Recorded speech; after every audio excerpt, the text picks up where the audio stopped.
Hello and welcome to Shape the System, where we find and tell the stories that help people to rethink the way the world works. We interview people from all over the world who are helping to change our systems for the better. Shape the System is an independent podcast with support from KPMG High Growth Ventures, who help ambitious founders and their teams scale up for success. More about KPMG High Growth Ventures after the interview. We hope you enjoy this episode. Awesome. Well, today I'm joined by Tom Dawkins of StartSomeGood. Tom, welcome to the show. Thanks for having me. Great to be here. Yeah, and look, Tom and I sort of go back a little while. We've known each other for a while. I think originally through San Francisco, if that sounds right. Oh, it could be right.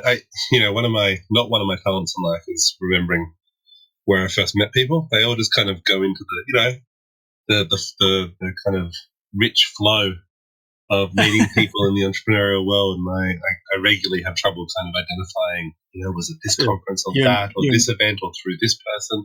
All that matters is that we know each other. I think that's the important thing. We do know each other. Yeah. And then, look, I think that's a good reflection of how active you are across a bunch of things. And we're going to focus a lot today on something that you've been working on for a little while now. So if you don't mind, why don't we just start with giving a little bit of intro of what you're working on and that system and how you're thinking about that system? Yeah, for sure. So I guess the main thing I do these days is run a social enterprise called StartSomeGood, and we are social innovation ecosystem builders. So we provide education, opportunities, coaching, and technology that helps people launch and grow social impact projects. And These days, a lot of our work is focused pretty heavily on social enterprises, which makes sense. We are one. We understand that journey, and we're also very passionate about it as a kind of new and emerging vehicle for delivering social innovation and social impact outcomes. And so I guess the system we're focused on is really that system of how we cultivate and I guess kind of how we cultivate, social innovation, which is to say how we identify things worth trying, how we build an ecosystem which is capable of enabling people to try things and supporting the experiments involved in innovation, how we identify what works, and then how we find the resources to scale those things up so that they're impacting the maximum lives possible. Awesome. Now I've got a couple of questions in this. I want to unpack a few parts of this. Firstly, I'd love a definition or your definition of a social enterprise, and then also you talked about companies or ventures that are already in social enterprise, and I want to understand a little bit more about if that's where they started or that's where they decided they needed to go. So to the first part, I guess we define, there's organizations out there with pretty specific definitions of social enterprises. You must be deploying this proportion of your profits in this way. You must have this precise legal structure. That's not how we define it. We define it kind of pretty simply and broadly as the act of creating social impact using business. So it's a business with social impact at its heart. And that concept of being at the center of the business is really important because it's pretty easy to add on modest pieces of social impact, and that's great. I don't mean to be disparaging about that. If you're not doing any social impact, adding, starting to do some is a really, really important step. And we need everyone to do what they can. But social enterprises are not just kind of ethical businesses, not just businesses doing some nice things. They're businesses that are designed to create social impacts. But they're also designed to do so in a way that is sustainable and utilizes the market as the key leverage tool to create those social impacts. So I always say one of these, so it's not a legal structure. There are not-for-profit social enterprises and for-profit social enterprises. It's not like a being. Sure. You don't just sign up and you are a social enterprise. It's a doing. Right. It's pursuing that social impact using a market-based solution. Understood. And so we then think of there being kind of two main types of social enterprises that you can think about. So we then define two main genres of social enterprise, if you will. And you can kind of think about those as being the people who pursue their purpose through their profits, and the people who make their profits through the pursuit of their purpose. And so a lot of the social enterprises that have become, in some ways, most famous, and it's because they're so simple and easy to understand, are those that give away all their profits or those that give away product for every product sold. So, Thank You Water in Australia are well known. They give away 100% of their profits to water projects. So it's really easy to understand, giving all their profits away. Another famous one is Tom's Shoes. They Sure. kind of were the pioneers of the buy one, give one. And so again, easy to kind of understand. Every pair of shoes you buy, they give a pair of shoes to a person in need. But to me, the more interesting type of social enterprises is not those that create impacts using their profits, but create profits through their pursuit of impacts. So those are businesses whose product delivers social impact. You know, that by the time profit has been achieved, impact has already been created, because impact is embedded in the product, or it's embedded in who you choose to employ, or it's embedded in the materials who you serve, or the inputs, you know, more sustainable inputs and different materials and so on. And it's by the time you arrive at the other end, at the point at which profit is created, impact has been created all the way along the journey. And give me some great examples, or a great example of that. It's a lot of the projects that we see on our sites these days. So, you know, it might be someone like Ability Made who have reduced the cost of child orthotics, which is, you know, replacing like ankles and feet specifically by a factor of almost 10x by using 3D modeling and then 3D printing.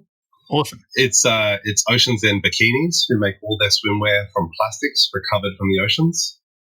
So, you know, for every pair of swimmers that they sell, they're directly doing good, because that represents, you know, waste plastics that were in the oceans destroying our environment, now recovered and turned into a product that people can buy. Yep. So that's, you know, that stands in contrast to, you could imagine a different type of social enterprise who just make bikinis in the normal way, but then they give their profits to ocean causes. And so you can see in that kind of the two different approaches. And some people do both. You know, some people are, you know, like Words with Heart is a kind of feminist stationery company that launched through StartSomeGood, and you know, their products are entirely recycled, and you know, no trees are killed for their products, but they also give their profits to women's and girls' education in the developing world, and they also design the product itself to be inspiring to the aspirations of girls, to share messages about, you know, entrepreneurship and impact, not just, you know, being a princess or whatever. Okay.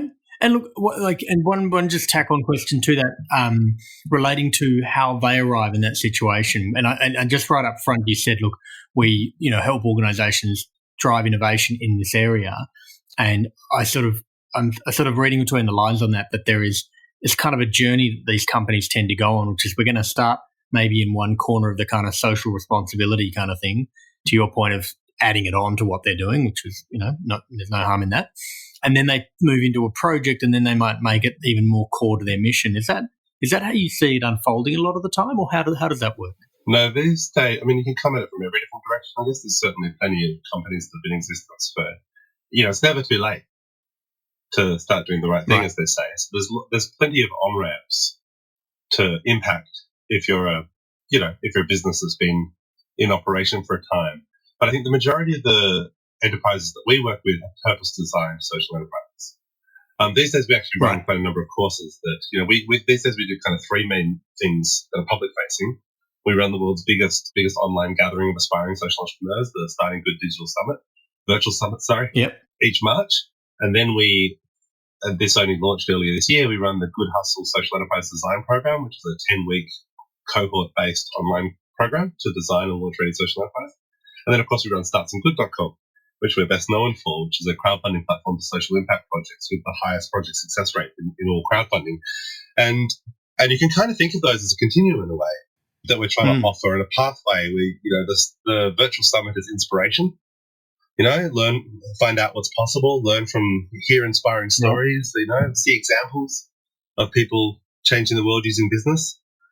Good Hustle is then the chance to kind of design something that works and really work through a bunch of, you know, core modules around, you know, you have to have a theory of change, you have to have a value proposition in terms of your actual product, you need a consumer group who want it, how to do, you know, human-centered design with that group, how to identify your potential markets, how to not burn out.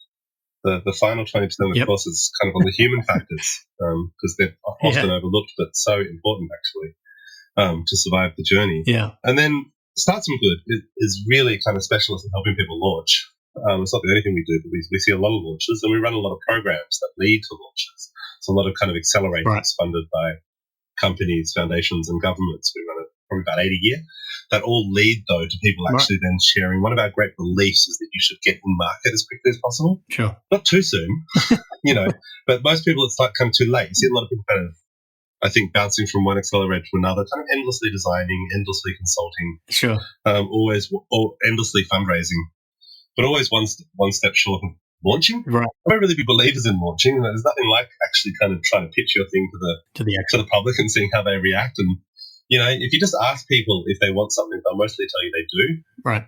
That's not worth a great deal, to be honest, until you actually try and sell them that something. Yeah. And then you'll find out for real whether they want it and what they're prepared to pay for it. And so we think, the richest learning comes from that interaction with the market. And so we're big believers in terms of our accelerator programs. So the only way to accelerate someone is really to push them into the market, not to provide them with kind of an alternative pathway to the market. Got it. So, but you can kind of see there the kind of the part of the journey. Certainly not everyone walks along that path with us at every stage. But I think, most people go through some version of that, and something inspires them, particularly when it comes to social impact and social enterprise. There really is, I think we're going to talk a little later around, some of these experiences in my life, but there's often a moment or an experience or a time in their life where they either experience, they're connected with some social, a social challenge through their own lived experience, or they're exposed to that through travel, oftentimes through family members, sometimes as simple as watching a documentary that really Right. wakes them up to an issue, or listening to a podcast and realizing, my God, I have to do something about that. And so the next step comes from that, giving yourself the permission to be the one that creates the change. But once you do that, then there's obviously a lot of work still to do in terms of designing something that is actually going to work. Yeah. And we're doing more and more work trying to help people at that stage. Got it. And look, I'm thinking, knowing how you play it backwards, but you originally, to my understanding, started with the actual crowdfunding site and now building more of the infrastructure around it. Have I understood that correctly? Yeah, that's exactly right. We started with the crowdfunding site, then launched the summit, and then realized there was a big gap between the two, which good hustle fills. And to be honest, the thing we're working on next is a crowd lending platform that we hope to launch next year, which you could imagine, which is kind of a step after the StartSomeGood.com style crowdfunding, more around growth, operating capital, and growth capital for social enterprises that are growing. So that'll add growth on the end of the pathway. But yeah, we started exclusively with the crowdfunding piece. And to be honest, we're doing everything else because we couldn't make that work on its own in the way that we approached it. And we kind of needed to plug other pieces together to have more of an ecosystem approach. Yeah, my question was going to be, you're ultimately serving an audience with the crowdfunding side of people who are like, well, I want to run crowdfunding, but it's for it's for a specific purpose-led thing. And therefore I want to be meeting and connecting with like-minded people. And my guess is that the people who came to that, a good chunk of them said, I'm not even up to that part yet. And so a lot of what you're finding in bringing purpose-led businesses to market is that you actually have to bring purpose-led people into business. Am I understanding that right? Yes, that is a big part of it. I mean, it's kind of teaching the people. I think one of my real beliefs is that there's no idea shortage, particularly when it comes to social impact. Like if you actually talk to people who are experiencing social challenges, they have ideas around things that could be better. What's often lacking is some of the skills or even a knowledge of how to transfer an idea into action. Right. How to get the support, how to raise money, how to kind of productize it, how to make it sustainable in some ways or operationalize or any of those pieces. Sure. And I guess part of what's led us in the way that we have is because we're based, we're built around this belief that we need more innovation, particularly for social impact, that the not-for-profit sector is historically terrible at innovation. Right. Government is not great at innovation. And these are the sectors, of course, responsible, theoretically, for driving human progress. Right. And it's not that business is automatically better at it, but actually business particularly has a better attitude often around risk and innovation. And so, it's not a coincidence that StartSomeGood actually was born in San Francisco, because it was there that I was exposed to what a really innovation, pro-innovation ecosystem looks like. What it actually looks like is lots of failure, but a really high tolerance of failure. And we don't see that in the social sector. And that's kind of what led us to crowdfunding, was to think about how do we build alternative sources of risk-tolerant capital that can support very early-stage ideas for social change. Like, who's the angel investor equivalent? You're right. In the social impact world, because there isn't one historically. Right, we have kind of a lot of VCs, essentially, to put it in startup language. Right. Lots of venture capitalists trying to make sensible data-driven decisions around what's going to happen in the world. And not enough people taking kind of radical bets on the possibility that something might work, Right. and being willing to invest and to fund the investigation into whether it works or not. Lots of people willing to then fund if that turns out to be true. Sure. Like once you can prove it works, once you have the data, there's like quite a lot of money in social change in general, but it's that really early stage that is like radically underfunded historically. So we thought crowdfunding could fill that gap, but we didn't want to just do crowdfunding in the way that everyone else does crowdfunding, which is very sink or swim. Right. Fundamentally, like platforms provide plenty of resources around how to crowdfund, but they tend not to take a very kind of human approach to teaching people. Mm-hmm. It's just on you to be the kind of person who's willing to kind of access those resources, read them, who's capable of understanding them, etc. And that just simply isn't everyone. And one of our real beliefs is that, A, that we need more innovation, but B, that a lot of the best ideas will come from people with a lived experience. Right. And if you care about helping those people bring those ideas into fruition, you can't just kind of push them in the deep end and watch most of them drown, Right. which is kind of what a lot of crowdfunding turns out to be a great business. At scale, like Indiegogo has a success rate, has 13% of projects reaching their goals on Indiegogo, but it's a really successful, profitable business. 13% is plenty at scale to provide a huge flow, but it would be not very satisfying to our social impact mission to watch 87% of projects on our site fall short. The kind of loss of human, I guess, capital and energy and so on that represented. So we have I've always described this as kind of like a education company masquerading as a platform. Part of why we could never make a platform work as a standalone business is we broke all the rules of platform business models.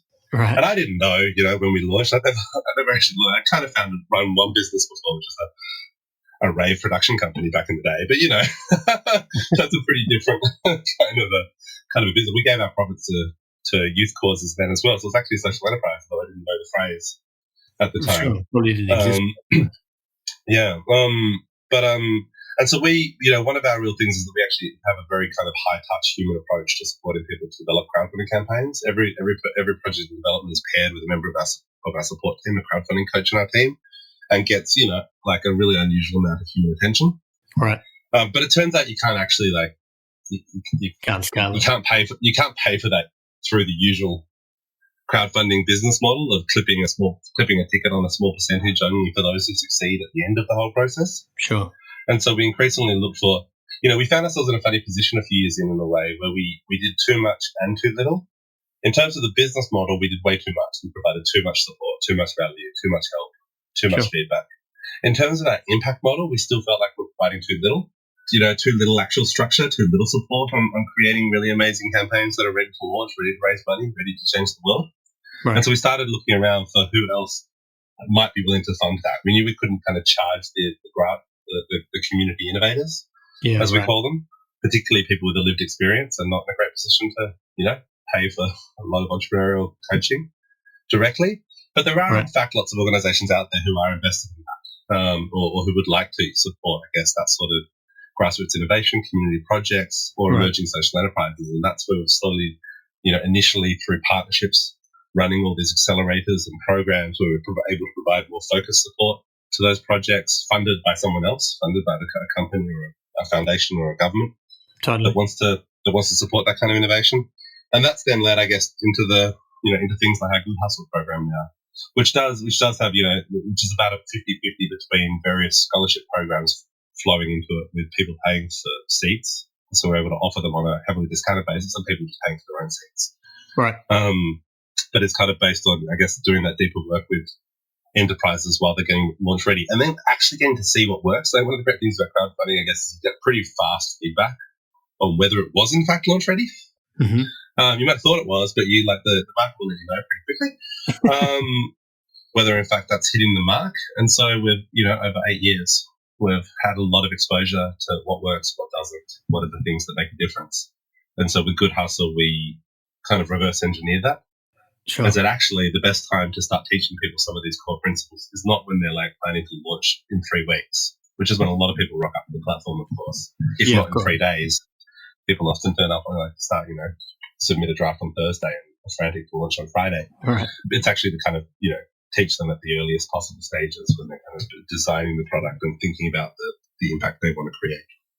And look, I just want to dwell on that for a second because I was having a look at the partner part, and I'm curious as to what role the partners play. I saw that there was some matched funding, which has a psychological benefit of actually having people contribute because they're like, well, someone else is adding $1 for my dollar, so I'm more likely to contribute, which not only doubles but actually does more than that.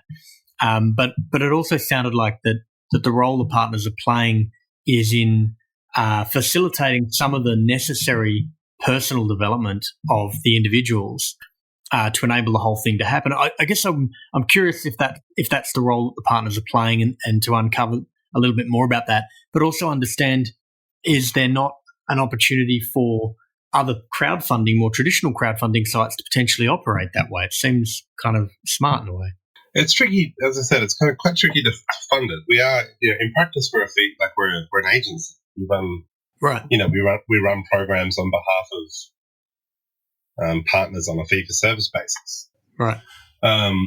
Very unsexy from a startup point of view. If there's one thing investors hate, it's the idea that you're exchanging time for money, which is in essence a lot of what we do these days. Because obviously we kind of scope out a partnership like Dreamstarter, let's say, which is that we run for ING, which is their main kind of cause marketing CSR initiative each year. Yep. And we somewhat base the fees, within some reasonable connection to the actual work involved, which is not very startup-y at all. Of course, what's attractive to investors was the original kind of platform-based vision, right, which is, how most crowdfunding works. Platforms really work as a business, like at massive scale. If at some point you can get incremental cost of a new kind of node in the network down to zero. Sure. It costs Indiegogo $0 for a new crowdfunding campaign to launch. GoFundMe, it costs Uber $0 for a new car. Airbnb $0 for a new listing. It costs us X dollars for every single project that launches because we insist on interacting with them. And interaction is very expensive from a business point of view. And so it's actually quite a tricky thing to fund. We, in some ways, kind of cross-subsidize that through a lot of these kind of sponsorships, partnerships, and fee-for-service programs. And we're driven to do that because it's really core to our mission. But it's definitely not, from a pure business point of view, it's a really pretty hard path, I would say. In terms of our partners, they do a number of things for us. Not so much in terms of the resilience and the personal dimensions. It's almost always on us to kind of deliver the kind of content, the programmatic elements, the coaching, and so on. Partners do a few key things. I mean, the most important one is they pay for it, right? And that enables us to build, to kind of offer this opportunity to a group of social innovators or social entrepreneurs that's free to them, and in fact comes with funding usually, as you pointed out, and a chance to raise more. They also define the challenge because, of course, it has to be something that's relevant to them and their mission or mandate. If they're a company, we do a number of these with for-profits companies, ING, THL, the world's biggest camper van rental company, Future Super, Huddle Insurance. And so for them, it's obviously a chance to kind of communicate their values, but they do it from a very brand-focused point of view. Obviously, what's their brand and what are they trying to communicate, and how can we build a program that resonates with their brand? So THL, for example, we ran a program with them earlier this year. They are, as I said, the world's biggest camper van rental companies. THL is not a well-known brand because they own camper vans. Turn out to be one of those industries. I feel like everything's like this once you look a little bit under the hood. The whole economy's, a series of oligopolies essentially, because it turns out all the brands you see turn out to be owned by just a few camper vans are like that. There's only a few of them. There's only actually a few major camper van rental companies. They own all the brands. THL is the biggest of those. They own Maui, Brits, people like that. And so we ran a program with them that looked for social impact projects that leveraged outdoor experience to make a difference. Mm-hmm. And they selected 3 of them to work with. And they put in the first $5,000 in that case, not massive amounts of money. And they then were invited or challenged to raise another 10. And of course, before they launched, they received a whole bunch of group coaching calls and one-on-one feedback and access to our premium resources and online courses and things like that. And so what our partners do is kind of define, I guess, what they're looking for, define the challenge or opportunity statement, as we call them. They're looking for projects that do X. Mm-hmm. They provide the funds that enables us to give a lot of kind of coaching and high-touch support. They hopefully, not always, but whenever we can talk them into it, they put in those crucial first funds into a program. Right. I think that's less so that people think, because in a way we do matching the opposite of what you described. What you described is often how matching has historically been done, which is an organization might, let's say, get a $20,000 conditional grant on the condition that they can raise $20,000 from the community, and the foundation will then match it. And so they go out to the community and they message it kind of exactly as you said. For every dollar you give us, it releases another dollar. We kind of approach it the other way around. When we say to someone like ING, you're willing to invest in this good work. What if we can inspire your community to match you? Right. And we could leverage your funds to create a match. And so people are more inclined to give it, but it's not necessarily because they think of their own money as doubling, but rather because they can see that there's money already there. And in crowdfunding, as with almost everything else in life, people want to be part of groups.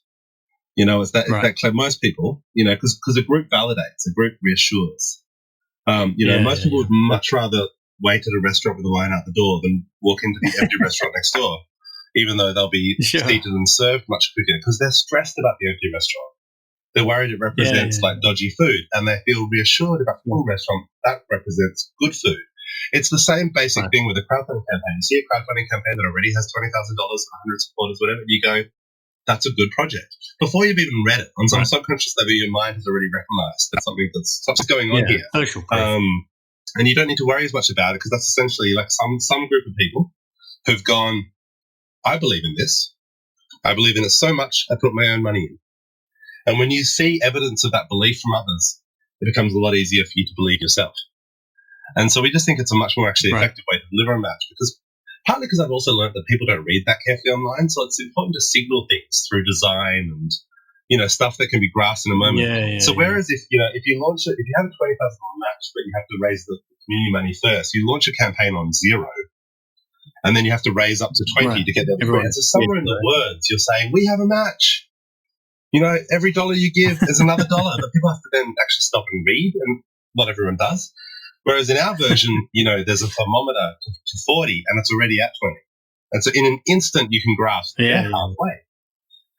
There's something going on here. So putting up those funds is crucial. And then depending on the partner, hopefully some level of, one of the really key things is, some level of amplification and the credit, not the credibility that doesn't just come from that early funding, but that comes from the introduction. ING, for instance, have 1.8 million customers. So, it's a shocking amount of customers, actually, when you think about the market share that the big four banks have here and so on. And so while they put in $100,000 around a dream center, and that's a big deal and that's really crucial, they also introduced campaigns to those 1.8 or at least a good fraction of those 1.8 million customers. And that's a really big deal to an early launching social enterprise. Because they don't just want money, they want customers. They want the chance to show what they're doing to people and to share their story and to sell stuff. And I guess that for me, that's why this partnership part was so interesting. I think the idea of saying, hey, look, we're crowdfunding for, social impact driven and purpose driven companies is I wouldn't say, especially when you launch it, not an obvious extension, but it's a niche. And you go, okay, well, that's what we're going to focus on. And, there's certainly a different crowdfunding that have different focuses. But the part that's really unlocking a different way of thinking about the system is there's a whole bunch of resources, and I'm using that sort of broadly, but I'm predominantly mean money that is sitting in organisations that are trying to work out how to have an impact. And this idea that there is a way for them to play a role in purpose-led businesses that are at very early stages that align to their brand or to their values or to their positioning or whatever it is that's important to them that they're trying to also represent to their customers is a fascinating idea, because you're basically saying to the INGs of the world, you can play a role in this amazing, interesting, innovative, dynamic space without having to know how to do all this stuff yourself. And that for me is it reminds me a little bit of the chat I had with Simon over at Future Super, where he's saying you're able to get the capital to move into different places, to have a bigger impact. And they don't need to invent all of that. You can just simply show them a pathway and give them access. Yes, exactly. And in a way, we're trying to do that, much as they're providing that simple pathway, I guess, for people to move their super. We're trying to provide simple pathways, both to consumers to obviously engage with really exciting new launching social enterprises. But as you say, at that partnership level with companies that are a little bit further along, to also be able to play a role in fostering the kind of new innovation. And I think what's cool is that's something that I guess we're built to be very lean fundamentally. Like the way we do these kind of accelerator programs is literally at fractions of what some of the big companies charge, a CBA or a government department to run innovation. And we're not doing all the same things as well. We're not co-locating them. We're not flying everyone into Sydney. We deliver most of these programs online. But that means we can do, I think, kind of like 80% of the impact for 10% of the cost a lot of the time. And it means that it's accessible. Normally, like sponsoring an accelerator is something that only a giant company is meant to be able to do, or a government department or something like that, a huge foundation. Right. Whereas, as the THL example, THL, they're as Canada, but they're certainly not a big bank or anything. And Future Super, as you know, is a startup. We worked with them a couple of years ago. They're probably a dozen staff at the time. Yeah, they're more than that now. They're growing really fast because they're awesome. But but the point being that it's a way that people can at an affordable kind of budget. And what's really cool about it, the coolest thing about it, I think, is that it really works for everyone. It's an example of what they call in the business shared value, because it creates community and commercial value together. Because not only is DreamStarter, I think, the most impactful go-to-market accelerator, for Australian social enterprises. We've had a 100% success rate for the last 6 years. We've moved like $2 million into these early stage companies, and many of them are growing fast and kicking ass. Right. It also actually is the most successful marketing campaign ING run. And they've measured the pure commercial impact of it at 21x what they spend on it, which is more impactful than their TV ads. And so I'm not good enough at selling this because I've never actually worked inside big corporate. So it's all like really foreign for me as I try and get in there and, I really want to get in with more marketing departments and pitch this as like, look, you don't even have to care about social enterprises per se. It's cool if you do. But even if you don't, this is just great marketing. This is just a really powerful way.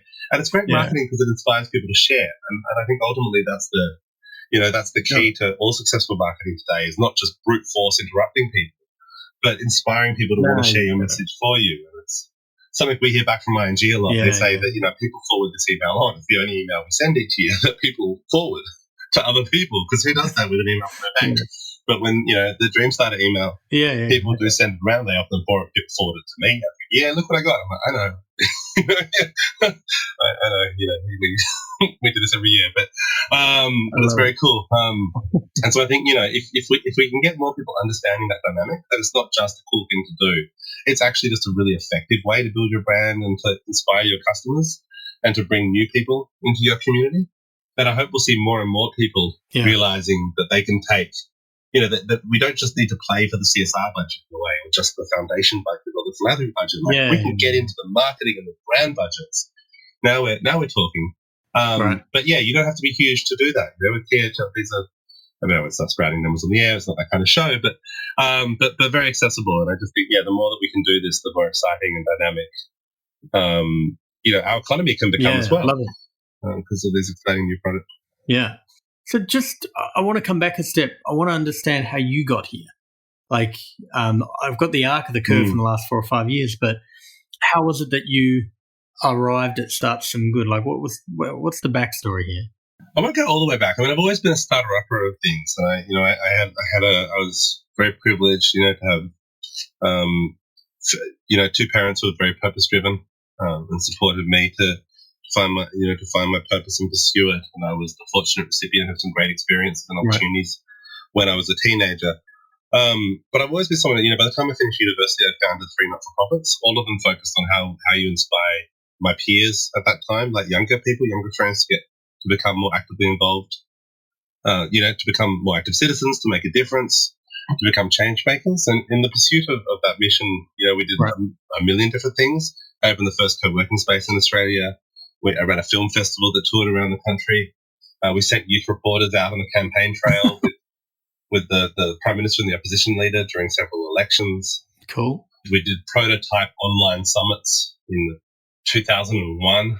Wow. Was always, I guess, innovating and trying to figure out new ways of engaging. One of the real beliefs was, every generation needs to renew their relationship with democracy in a way that is kind of suited for the times. And we were busy and focused trying to explore what that looked like for our generation.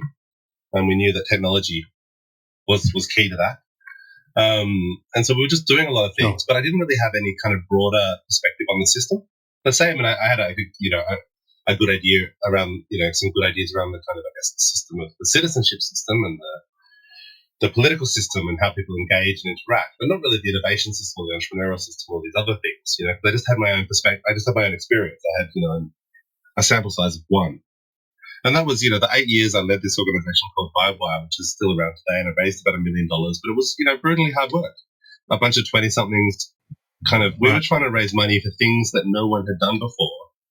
But, I was going to say, which things that we hadn't done before, which is hard enough to try and raise money for something that you haven't done before, but also that no one had done before, right? In many cases. Send 18-year-olds out on the campaign trail with politicians, but open the first co-working space in Australia. None existed. No one had heard the phrase co-working. All sorts of things. I don't even know if we use that phrase now, I think about it, but that's what it was. And so I then moved to the US in 2008. I spent 2 years with an organization called Ashoka in Washington, D.C.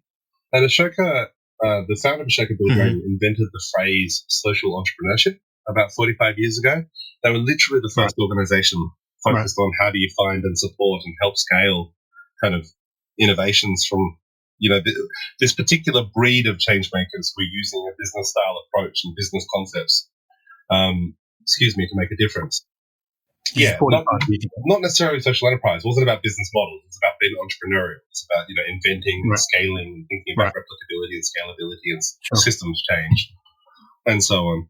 And so that really drew my perspective up to 10,000 feet, because I thought a lot about how you build a world where every person has access to the opportunities, the inspiration, the skills, and the encouragement to bring their ideas forward and make a difference, and how anyone could be that social entrepreneur if given the right encouragement and opportunities.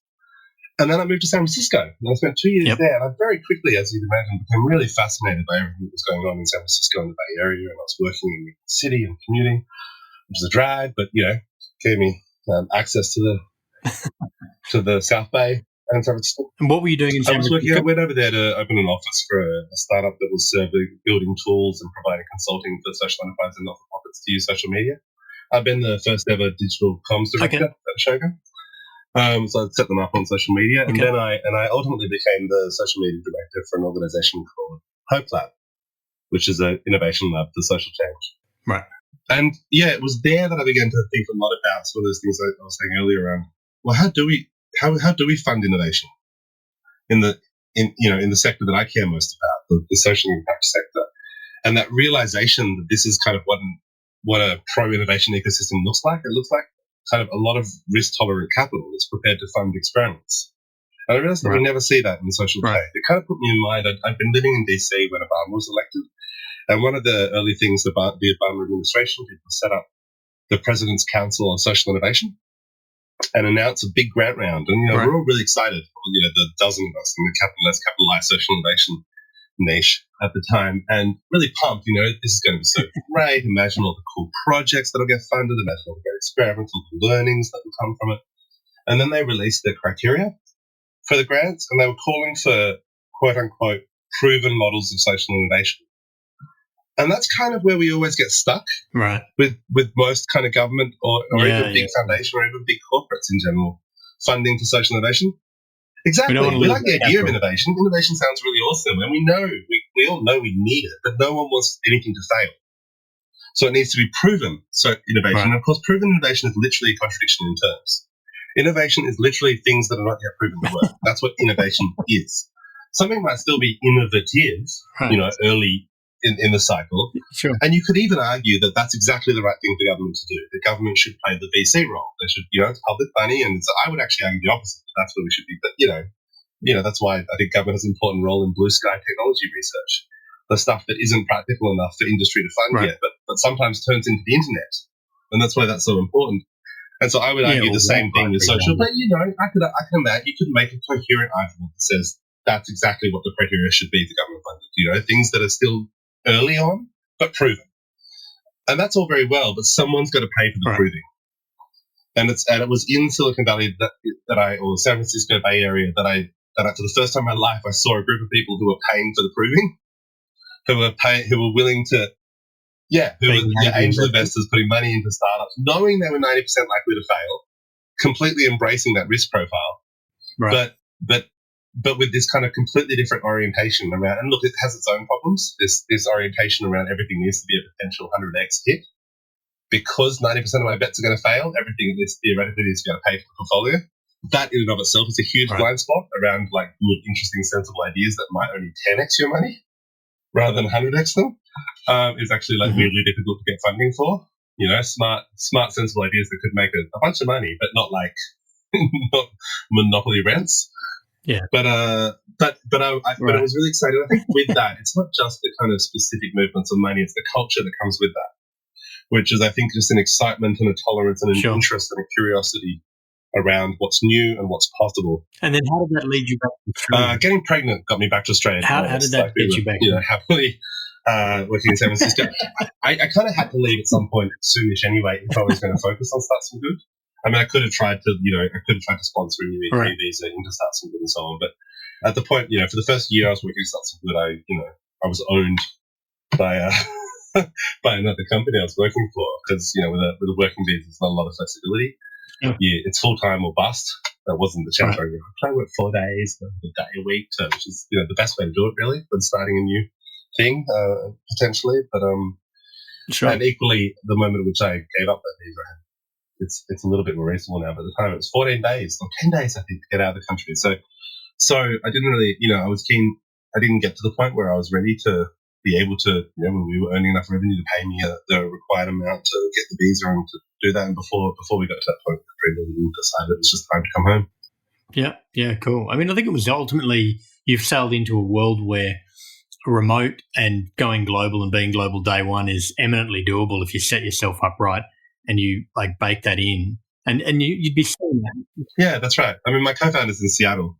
And with other team members, and there's no one else in Sydney. We have an 8-person team in 7 different places at the moment, and so it is. And I think exactly that's in a way influenced a lot of how we approach things. That because we are by nature very lean, because we're virtual. We don't maintain an office anywhere. We all use co-working spaces or work from home offices, depending on our setup and so on. It's also why everything we do, we've had to learn how to kind of work with each other online. It means we've learned how to work with other projects online, and we deliver, obviously, all the support and coaching we deliver through StartSomeGood is global and supporting, you know, there's a team in 3 countries supporting fundraisers in 70 countries. And so it's what has allowed us, I think, to build these really uniquely lean but impactful accelerators and programs that also take advantage of these same kinds of tools and same kinds of approaches. Yeah. And look, I mean, I think that really is where a lot of the innovation is, and, you know, necessity is the mother of invention. If you have to run super lean, then you work out how to rethink your own operating model to do that. Mm-hmm. Just thinking global for a minute, I mean, this might be projects that you've seen inside StartSomeGood or just stuff that you're loving generally. Just what are a few things that are floating your boat at the moment? Something I'm really interested in, this is on my mind because I literally just got off a call earlier, but we've just partnered with an amazing organization in Rwanda called Acts of Gratitude. And I was over in Ethiopia recently at the Social Enterprise World Forum and got to spend some time with the team from Acts of Gratitude. It is just so interesting to me and inspiring kind of, you know, I think social entrepreneurs are doing such important work everywhere, including Australia, but in Africa, they're really filling some pretty significant gaps in what we would consider to be the basic, you know, job of government and so on. You know, there's a social enterprise in Addis Ababa running the best ambulance service there, for instance. Like, they're really taking on like core pieces of infrastructure for the country to thrive. Acts of Gratitude's goal is to inspire and train up 10,000 social entrepreneurs in Rwanda over the next 10 years. And we've just partnered to help localize some of our courses and materials to help them do that. I'm super pumped about that. Yeah, it's really cool. We're doing more and more work in a developing context, which is really amazing. We've always had, you know, a good number of projects on the site, but now we're taking more of our education programs and design programs. I'm over in the Pacific Islands next week with the United Nations Development Program, doing some work in the Solomon Islands and Fiji. So yeah, this is the stuff that we're, you know, really jazzed about at the moment. A bunch of opportunities to hopefully work work with refugees in Southeast Asia, and possibly some work in Somalia. Like, mind blowing, like just Somalia, I can't get over it. It never would have occurred to me. Certainly, what wasn't, you know, when you're trying to build, you know, we started off to build the kind of kickstart of social change in some ways, and you don't think a lot about Somalia when you're doing that. You think a lot about kind of sexy, scalable social enterprises in Australia and the US, but it's actually so cool and so meaningful to be able to support entrepreneurs, you know, really taking on, like, working in kind of, in a context that is so challenging. It makes me so grateful. Yeah. It actually, it makes me feel better. Entrepreneurship's hard, but, when you meet entrepreneurs in Somalia, as I did when I was in Ethiopia, you realize, it's pretty good actually, how I have it. I get like rule of law, quite a lot of safety. I live in this green place with access to, all sorts of incredible resources. And while I'm taking on a hard thing with this company, it's really nothing compared to what those guys are doing. I was going to ask you, as a usual question I have to close out, how you stay sane, but I think you just answered that question. Well, that is actually my trick. I mean, it has always been for years and years now. I've had this funny habit, my family and friends from tease me. So I always read for a long time, I've enjoyed consuming stories of people having a really hard time. I basically run out of mountaineering books. Right. I used to love mountaineering books, people who are like, I'd be like, well, my life's hard, but at least I don't have a broken leg on the side of a glacier, hundreds of 100 miles from civilization. Yeah. So I read like every awesome, people trapped in a storm on the side of a mountain type of book. And then I went through a phase a few years ago where I did the great age of exploration in Antarctica, like all the great explorers trying to get to the South Pole and many of them dying on the I terrible. Or just having a terrible time a lot of the time. And so ran out of those. And then I went through like Sudanese civil war. Anyway, I try and pick these. There's something about that has always been an important little trick for me. I don't know if it's like, it probably doesn't suit everyone, but to find stories of people having a definitely like objectively harder time than I am, to put my own hard time back into perspective. And I think that is, that reframing. In some ways, it's the inverse. Like the other way you do that is through gratitude. I do that through being like identifying. I am so grateful that that's not me. So that is important to me. The other thing I'd say actually is that I get away from the screen a lot. I do a lot of walking. I'm a bit of a slave to my Fitbit. That's become a really important part of how I stay sane. I think that I get out of the office and again, it's easier because we don't have like a big office or anything. It's often just me in the co-working space or me at home. And I do a lot of phone meetings, and I have to do a lot of phone meetings because the team's all spread out and so on, and a lot of Zoom calls and all the rest of it. So I do a lot of those while walking.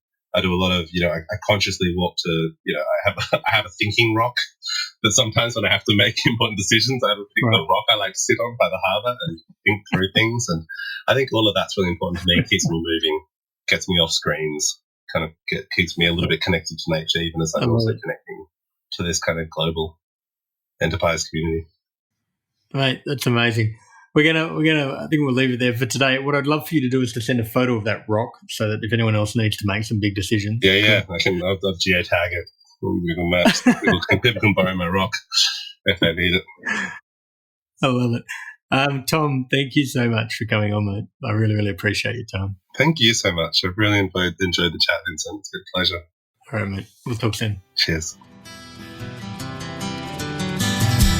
We hope you enjoyed this episode of Shape the System. As usual, if you'd like to suggest a guest, someone that you know who's helped change a system for the better, please go to www.shapethesystem.org, click on the top right-hand corner, then click Suggest Guest. Make sure that you click subscribe so that you get the new episode. Shape the System is an independent podcast with support from KPMG High Growth Ventures. Connects founders to the services they need along their journey. Whether you are looking to refine your strategy, mature your finance function, prepare for a capital raise, expand abroad, or simply comply with regulatory requirements, they provide you with the support you need to drive your business forward.